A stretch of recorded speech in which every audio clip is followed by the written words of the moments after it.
Bring back that manufacturing, bring back those jobs that pay good benefits, pay health care, and that's what Buy American, Build Maine will do, not only for Maine, but for this country. Hey everyone, it's Troy Jackson with the continuation of Labor Day, Labor Week. We're here in the Senate chamber, and one of the things that I'm looking forward to doing next session is bringing back our Buy American, Build Maine legislation.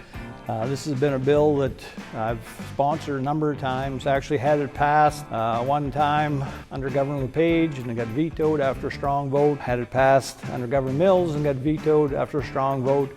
And the argument's always been that the state can't do this on its own, that the federal government has restrictions on Buy American, which is not true. I mean, we've had Buy American legislation in the federal government since the early 1900s.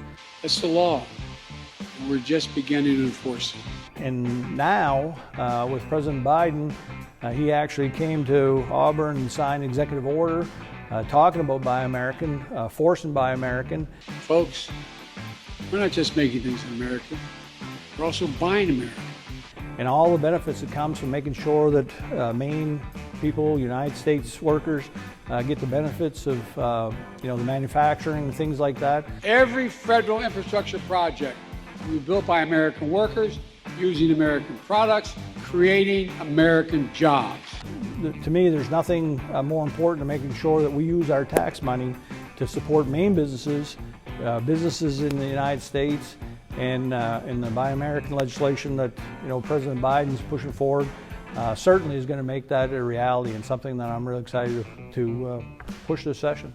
To have this at the state level, that there's a Buy American content in the requirements, is very useful.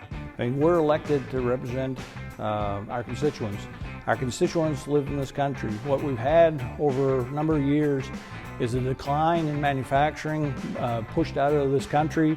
Between 1990 and 2010, Maine lost nearly 45,000 manufacturing jobs.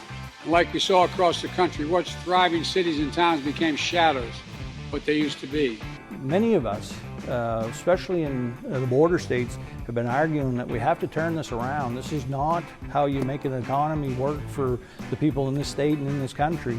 And that's why I think this is so important to bring back that manufacturing, bring back those jobs that pay good benefits, pay health care. And that's what Buy American, Build Maine will do, not only for Maine, but for this country. We have 50 hardworking people. We pay good benefits. We do support our communities. There's going to be federal money that flows through to the state for a lot of infrastructure projects. We need to be there. So I just definitely want to thank everyone for listening to these updates through this Labor Day, Labor Week. This is an important issue for me. I think it's an important issue for the state. I represent so many people that are self-employed, that are small business owners, they're workers, people that this is a big issue for, to make sure that their livelihoods are promoted. And we're going to continue to do that, because for me, that's what it's about. That's what being an elected official is, fighting for your constituents. And Labor Day is, just one day a year, but in my mind, we should be supporting labor all year long. That's certainly how I live my life.